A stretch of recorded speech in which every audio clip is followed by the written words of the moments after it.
last few months is trying to figure out how to come up with some solutions to some of the issues that have been raised over the last year or so regarding the Harbor Homes property.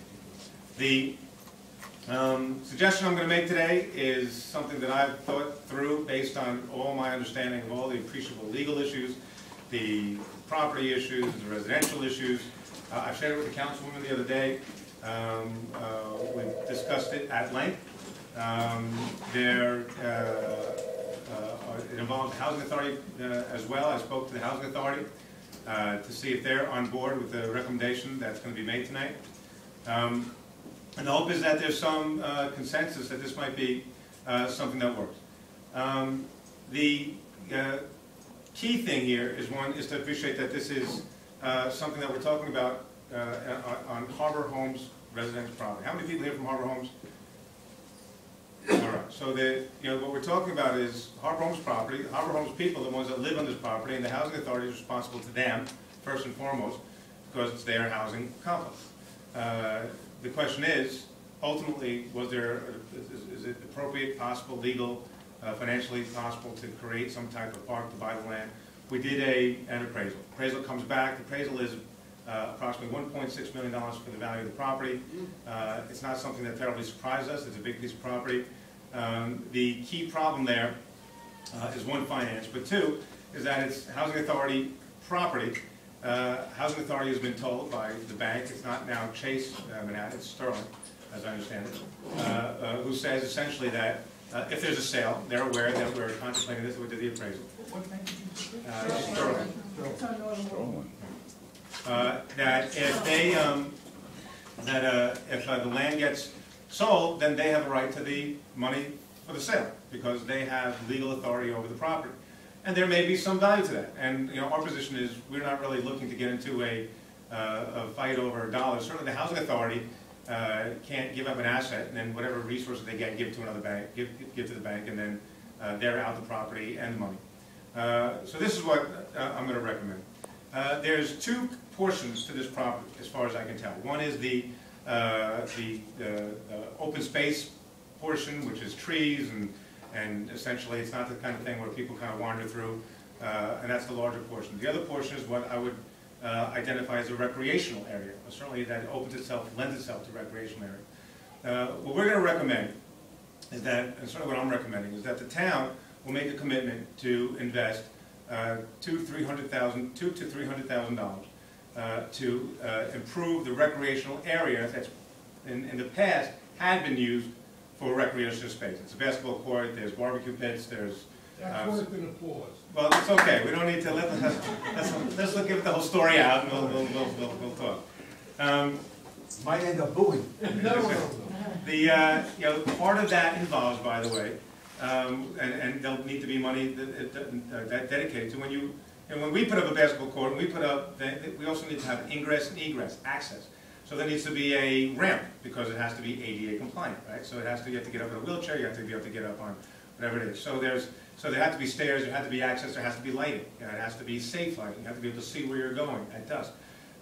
We have to put in the conduits to make sure that's all there. So it's more to it than just some of the basic visual things. There's some of the infrastructure of it. But essentially we'd be creating this whole recreational space. The town would take responsibility for the liability of that space.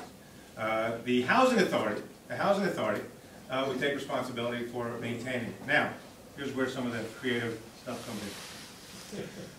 We have the whole rest of the space, right? And it's all fenced off, and everyone's concerned that this thing is going to be built, housing and all that. So what we're telling is, we're talking to the Housing Authority, so we would like to make a deal with the Housing Authority.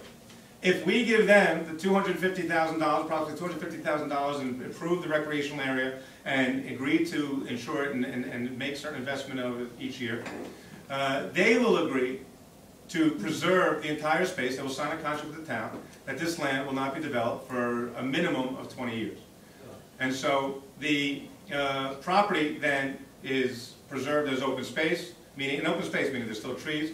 It's not necessarily accessible to everybody. There would still be some type of fencing on it.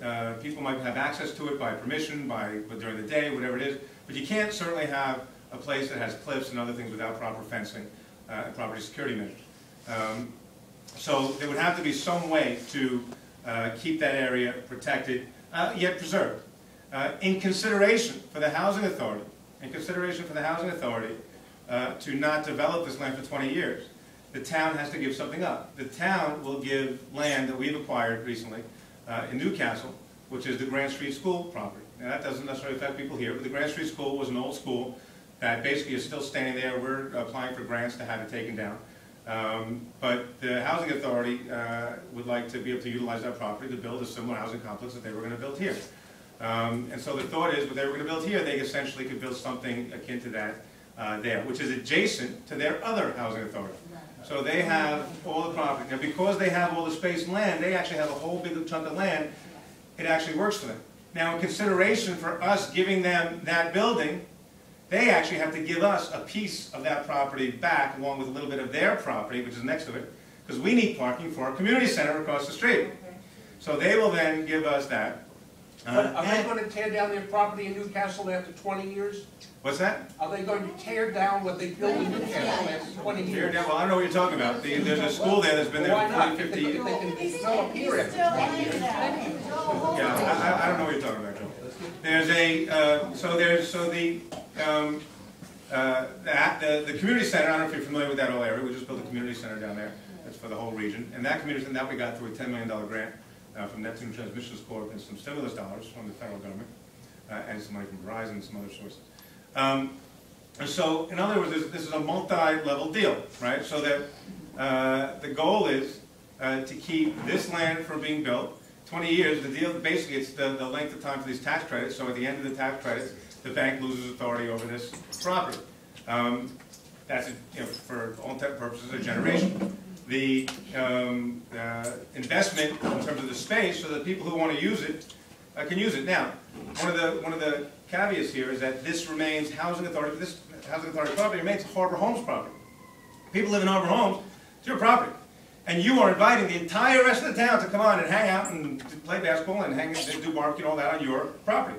Okay. And that's right. And so, again, a lot of people kind of have concerns about that. Some people would like that. Some people will be neutral about it.